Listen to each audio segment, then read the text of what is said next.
All right. So we are now moving on to chapter 13. Welcome. Hope you're having a good day so far.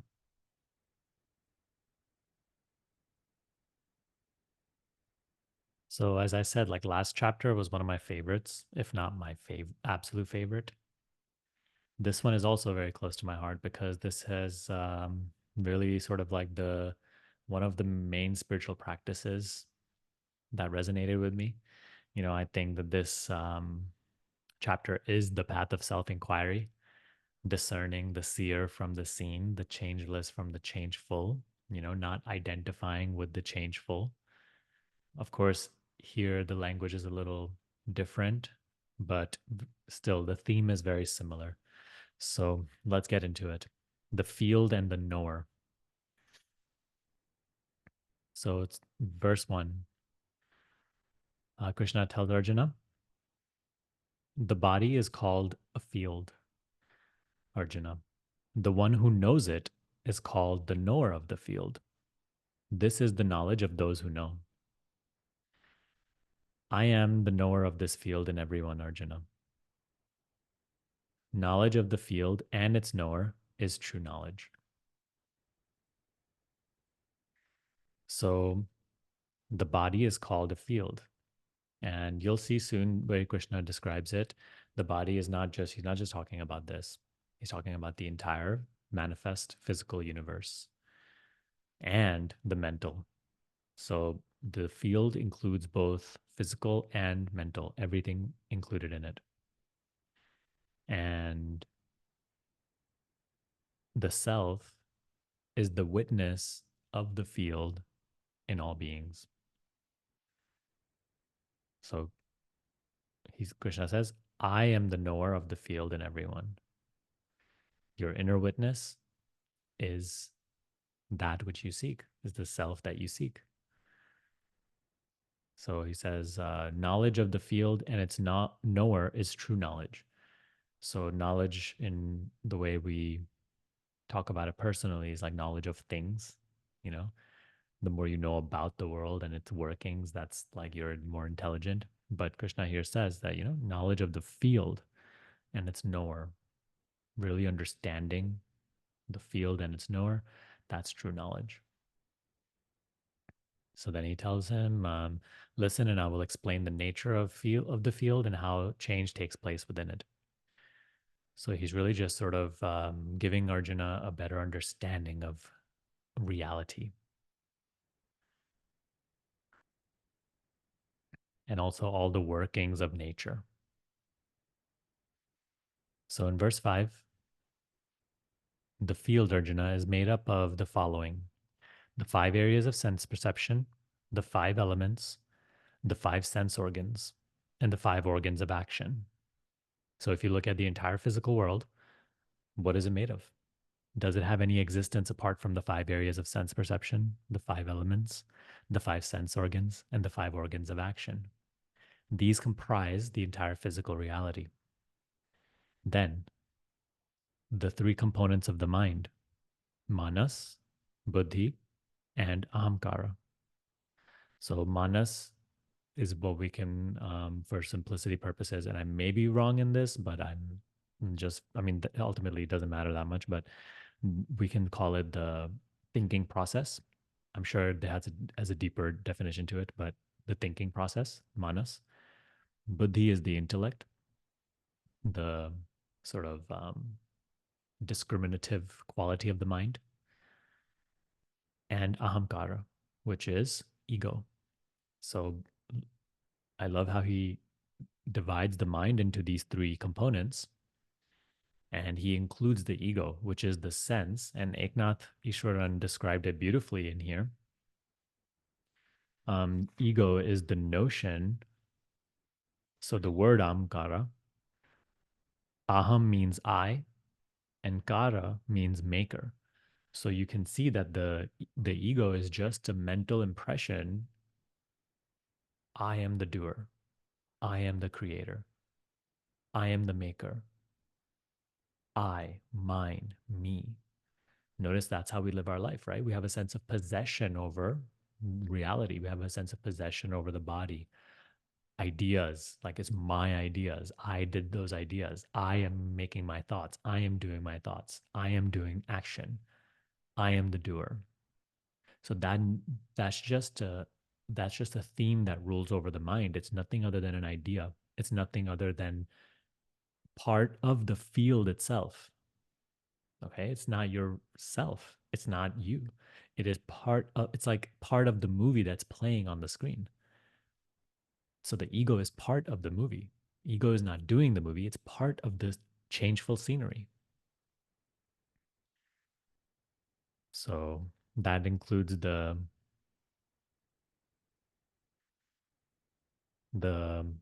mind. And he said the undifferentiated energy from which all these evolved. In this field arise desire and aversion, pleasure and pain, the body, intelligence, and will. By the undifferentiated energy, I'm not exactly sure what he means. So I'm not going to fully interpret it too much. And I don't think it ultimately matters too much if you know exactly all these components. Just know that anything perceivable or conceivable is the field. And he says, inside of the field, in the realm of physicality and mentalness, arise desire and aversion, pleasure and pain, the body, intelligence, and will. So these are the workings of the field. And notice how it's a realm of duality, of change.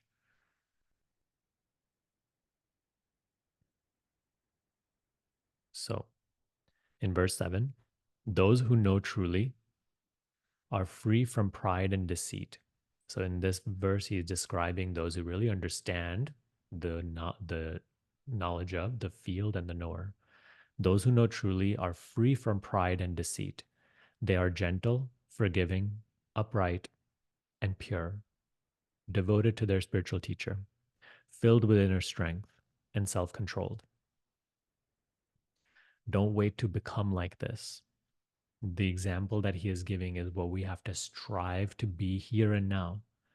Therefore, we come to be as they are and understand what they understand.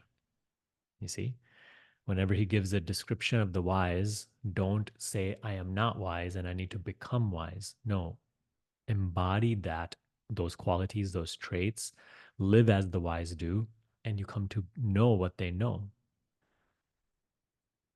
You know how in the professional world and in our world we say like success leaves clues, and to emulate the ones who have what you have, you know? So at least this is the advice that I got a lot when I started this whole entrepreneurial venture.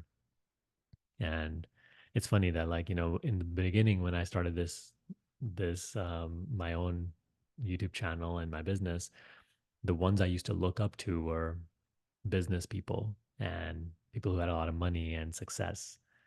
And gradually, as I started to mature in my spiritual understanding, I started to look up to saints and sages and people of knowledge, wisdom. So previously, I used to try to emulate and be like successful people. Then now I try to see the descriptions of the wise and try to live as they do. Because you see, successful people, they may have the entire world, but they don't have themselves, and they're not happy, they're not fulfilled. So that is a great tragedy in my opinion. Whereas the wise, they may have nothing, yet they are completely fulfilled and at peace within themselves. They have the one thing which we can call is the real treasure of this life. It's not that you can't be successful and wise, but when you come at a crossroads in your spiritual journey, as they say, like seek yourself and everything else will be added onto you, turn within yourself and everything else, whatever is meant for you, will be added onto you. To chase the objects of this world alone is ignorance. And Krishna will tell you that soon. So, yes, be like the wise. Gentle, forgiving, upright, pure, devoted to their spiritual teacher, filled with inner strength, self controlled, free from pride and deceit, detached from sense objects and self will. Well, so he says that they understand they are not the doer. He's going to talk a little bit more about that too. And detached from sense objects, they're not constantly chasing pleasure and avoiding pain, right? As he said in the previous verse, he said, in the field arise desire and aversion, pleasure and pain. So the wise, they understand this, and therefore they transcend attachment and aversion, which is what Krishna says is the root of suffering. So does the Buddha and many other teachers. So detached from sense objects and self will, they have learned the painful lesson of separate birth and suffering, old age, disease, and death. And that can be described as spiritual maturity. Being born again and again, we are still so attached to transient experience. Part of life is to learn the painful lesson of separate birth and suffering, old age, disease, and death. Nothing lasts. Nothing is permanent. To seek fulfillment and truth in that which is impermanent is ignorance, it's foolishness. So, that's also, there's a teaching by Ramana Maharshi. He says that, like, gradually we all need to come to become deeply indifferent towards the field, as Krishna describes it in here. He says, until we really become non attached to experience, greater wisdom is hard to achieve because we are always attached to next, to pleasure. So only one for whom so Ramana says something along the lines of only one for whom personal life has become more and more unbearable, only that one can really go on to realize the self. So yeah, we should try to be like the wise, live as they live, see life as they see life. And we should trust their word like it's the truth.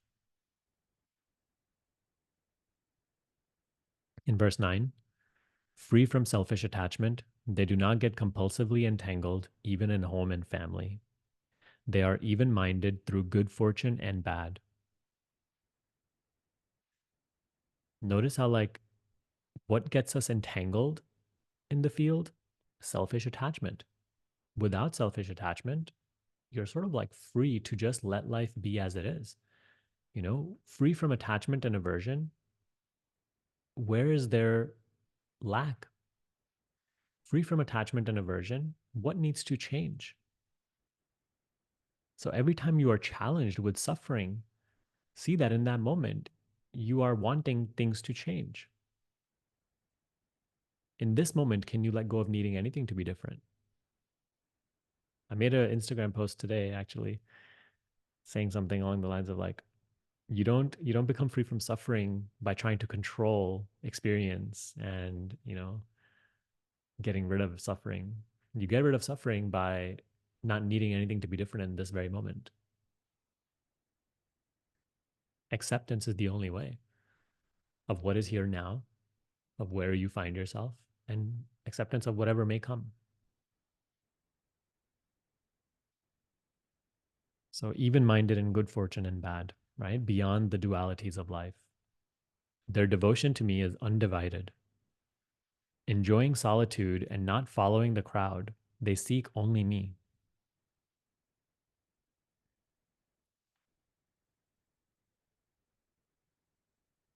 So their only goal in life is, and they have understood that, like, nothing impermanent is worth chasing, pursuing. So they only live this life having Krishna in mind, the changeless self, truth, reality, God. Their devotion to me is undivided. Enjoying solitude and not following the crowd, they seek only me. He's not saying that you always have to be alone, Solitude here means like, they enjoy going within themselves. They enjoy sort of walking their own path, not needing to follow what everyone else does and believes. Because if you follow the crowd, you will only pursue the world. Only by learning to walk your own path, you can really be resolute in your um, goal to pursue the self. So Krishna says, this is true knowledge, to seek the self as the true end of wisdom always. To seek anything else is ignorance. You becoming wiser and wiser and wiser, you're getting from a personal viewpoint, you're getting closer and closer to realizing yourself. The self is the true end of wisdom. What is wisdom? It's seeing things as they really are, understanding yourself, understanding life, understanding what is, as opposed to being under so many false impressions about life. So the self is the end of wisdom. And that is the only thing you should ultimately seek in this life. Everything else comes and goes. I know this is a very hard thing to follow. Even today, I my mind constantly tries to sometimes it gets lost in the world. It gets lost in the pursuit of this or that. And so here is where I love the teaching of the Buddha. He says to walk the spiritual path and to stay focused and to stay um, grounded in our quest. We have to find refuge in the Buddha, right? So, meaning find refuge in your true self, find refuge in Krishna. That's right, constantly turning within. He says, then find refuge in the spiritual teachings, the spiritual path, find refuge in the actual practice of the word of God. And so you can see how when you practice these teachings, they enliven you, they bring you great wisdom, clarity, they help you further get convinced and pulled in the direction of wisdom. And he says, find refuge in the Sangha, meaning the spiritual community. And that's what we're doing here in our school. You are engaging with others and connecting with others and seeing others who are also walking the same path as you. This also supports you. This helps you stay grounded. This helps you not get caught up in the conditioning of the world and others you maybe see in your life who are living just for the next pleasure and the next experience. So find refuge in these three: the Buddha, right? The self, the practice, the Dharma, the teaching, and the Sangha, community. Or we can also say the Sangha is the company of the wise. That's even better. And that's how Adi Shankaracharya also puts it. The company of the wise will make you wiser by itself, you know?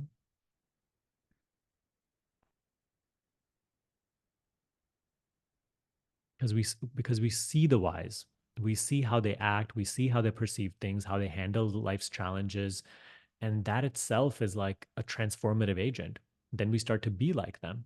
You know how anybody who you spend so much time with and engage with, you start to just pick up their qualities. So when we spend time with the wise, when we engage with the wise, when we read their words, when we see them in videos, and so that's a beautiful part about modern age. It's like you don't have to constantly be with them in physical company. If that's available to you, that's wonderful. For most of us, it's not the case. But that's why we have these online communities. And it's a beautiful place to engage with each other, ask each other questions, see how we are all living our lives and overcoming challenges. That's why I always recommend to you, like, constantly share your experience in the group. You know, you see it as an act of service. By you sharing your own experience and or even challenges and questions, you help each other, you help other people, and you also get helped yourself. So seek the self as the true end of wisdom always, to seek anything else as ignorance.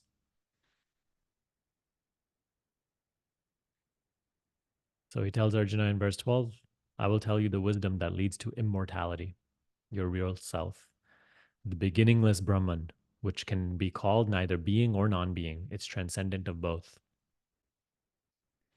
It dwells in all, in every hand and foot and head and every mouth and eye and ear in the universe.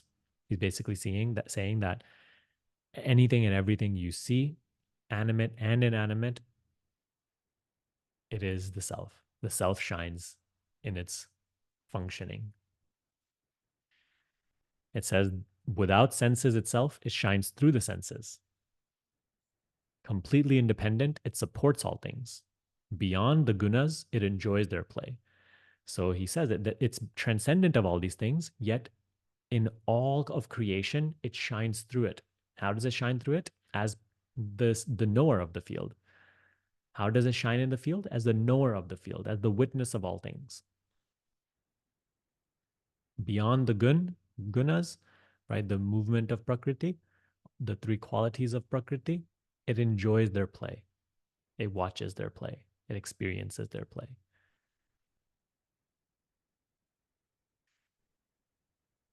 In its subtlety, it is beyond comprehension. It is indivisible, yet appears divided in separate creatures. So, your awareness, your witnessing appears individual, but that's only it's a apparent limitation in experience. It shines in limited objects, so it appears divided, but itself is undivided. It's beyond division, beyond duality.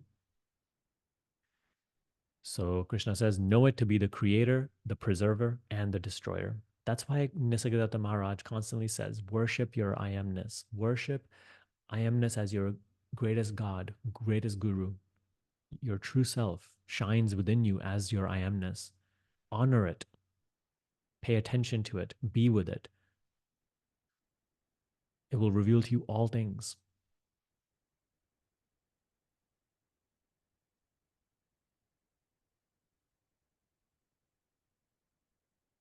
In verse 18, towards the end, Krishna says, those who are devoted to me, knowing these things, are united with me.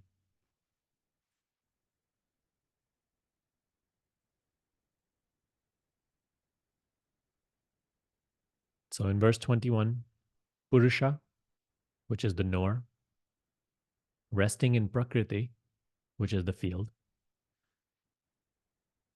witnesses the play of the gunas born of prakriti. So it is the witness. But attachment to the gunas leads a person to be born for good or evil.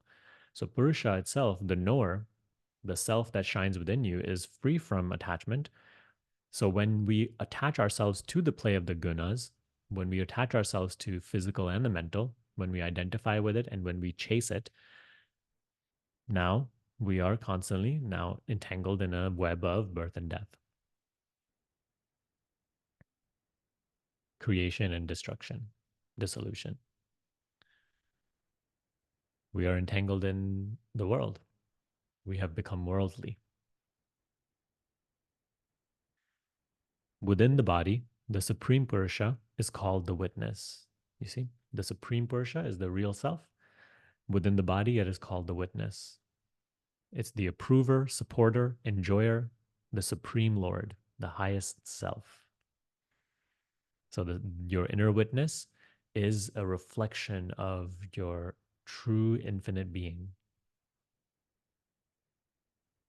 Whoever realizes the true nature of Purusha, Prakriti, and the gunas, whatever path he or she may follow, is not born separate again. Some realize the self within them through the practice of meditation, some by the path of wisdom, and others by selfless service. Others may not know these paths, but hearing and following the instructions of an illumined teacher, they too go beyond death. So it doesn't matter which path you take. Here in the school, we take all of them in a way. We're more grounded in meditation, but ultimately we employ all the other paths as well.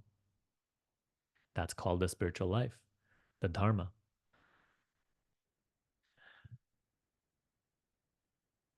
Whatever exists, Arjuna, in verse 26, whatever exists, Arjuna, animate or inanimate, is born through the union of the field and its knower. So the field and knower of the field are arising codependently. They subside codependently together. Where there is the knower, there is the field. Where there is the field, there is the knower. But the self is beyond both the field and the knower. The knower and the field are the work, are the self. They have no existence apart from the self. They arise and appear in the self and are made up of nothing other than the self, which is the infinite potentiality.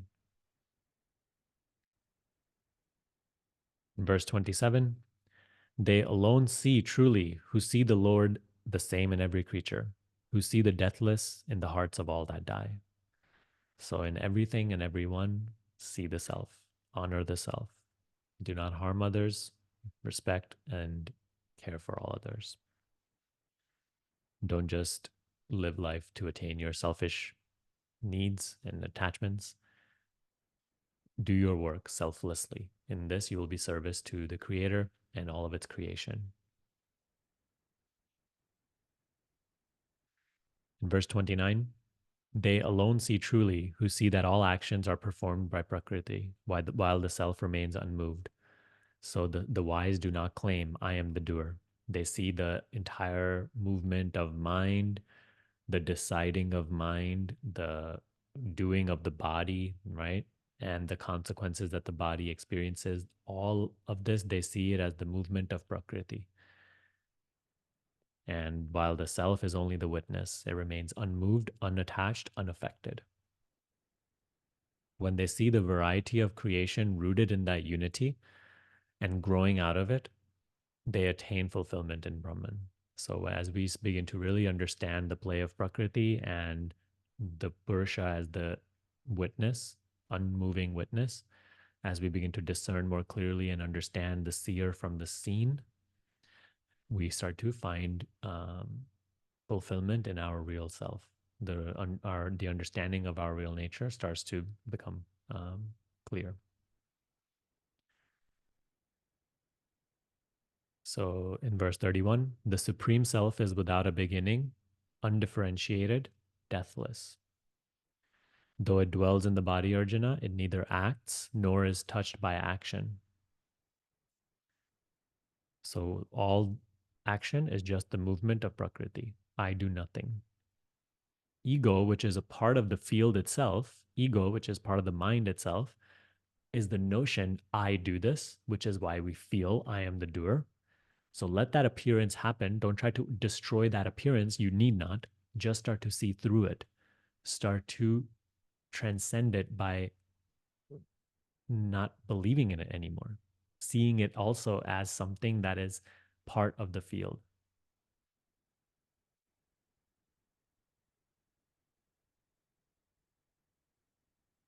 As Akasha pervades the cosmos. Akasha is like the Sanskrit or Hindi word for space. As Akasha pervades the cosmos but remains unstained, the self can never be tainted though it dwells in every creature.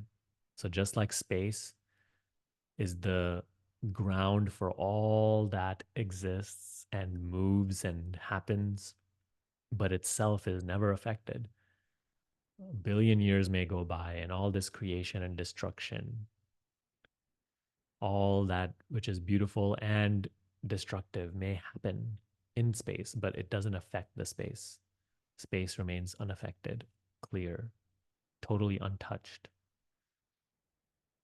Just like that, the self can never be tainted, though it dwells in every creature. And this you experience as I. Throughout your entire life, you go through so many experiences. The entire world changes, the body changes, the mind changes, your personality changes, your belief system changes. But what does not change is I. So the real self is present as I, as what you feel as I. So it's not even far away from you. It is closer than close. It never changes. And that's why I call it the greatest hint of truth inside of illusion. So in the last verse, as the sun lights up the world, the self dwelling in the field is the source of all light in the field. So it's only by the light of consciousness that the field becomes known. Those who know, those who, with the eye of wisdom, distinguish the field from its knower and the way to freedom from the bondage of Prakriti, attain the supreme goal. So there's a very important instruction that Krishna gives us in the last passage, and it is in line with our teaching that we cover here in Self Inquiry School. Two things: those who, with the eye of wisdom, distinguish the field from its knower, the seen from the seer, the changeful from the changeless, they come on to attain the supreme goal. And second, those who distinguish the way to freedom from the bondage of Prakriti. The, the bondage of Prakriti is attachment and aversion, right? Constant duality. And the way to freedom is transcending duality, transcending attachment, aversion, selfish action, um, entanglement, and involvement in the field, constantly identifying as the doer, constantly chasing experiences, chasing pleasure. So distinguish between what helps you become free from suffering and attachment and entanglement in the world and what actually enslaves you further, and let go of that. So those who discern between the seer and the seen, right, the knower and the field, and the way to freedom and bondage, they gradually grow wiser and attain the supreme goal.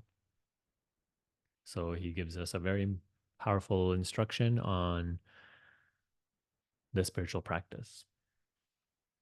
Okay, so let's cover the main points. Beautiful chapter, this one.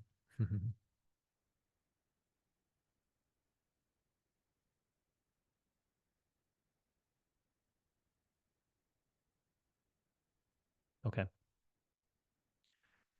so the field is prakriti, which includes everything physical and mental, right? Anything knowable, perceivable, or conceivable, including the ego, including the notion, I am doing this, I am thinking this, I am the doer, I am the maker, I am the creator, I am in charge, I am responsible. The knower of the field is Purusha, the untainted, non attached self, the reflection of the light of the self. It's the reflection of the real self inside of Prakriti. Their coming together comprises of all experience, of life as we know it. So Krishna is the knower of the field in all living beings, right? Your true self, the infinite being, is the knower, is the knower of the field in all living beings. He is the inner witness. He dwells in the heart of all, non-attached, unaffected, simply enjoying the play. Not even enjoying from like a personal viewpoint, simply just aware. He is the source of creation. Those who understand, right, the whole, as Krishna says, those who know and understand the field and the knower, the play of Prakriti, they are free from entanglement in Prakriti, illusion, the field. They do not chase sense pleasures and are alike in both pleasant and unpleasant. So emulate the wise, be as they are, see as they see, move as they move. You know, that's the way. Seek the self as the true end of wisdom. To seek anything else in this life is ignorance. Mature out of your attachment to pleasure. Grow out of, see that it only creates suffering and entanglement and it never ends. It is a bottomless pit. So we must grow in our spiritual journey, mature until we care only about the truth. And as we hear in spiritual teachings and religious teachings, seek the self within you, and all else will be added on to you. All actions are the movement of Prakriti. The self never acts and is untouched by the play of the gunas. So it's just like the whole movie that plays on the screen, but the screen never does anything, and the screen is untouched by the images that appear on the screen. Just like that, all actions are movements in Prakriti, and even the character that is acting is part of Prakriti. The self never acts and is untouched, just like the screen, which allows the play to happen, but is never touched or affected, like space. And lastly, discern between Prakriti, the seen, and Purusha, the seer. In doing so, right, we grow wiser and clear. Distinguish rightly between what brings you closer to the self and what takes you deeper into illusion. And becoming aware of that, start letting go of what you know only entangles you in illusion. Beautiful. Hope you enjoy that. Let me know your greatest takeaway below. Have a good day.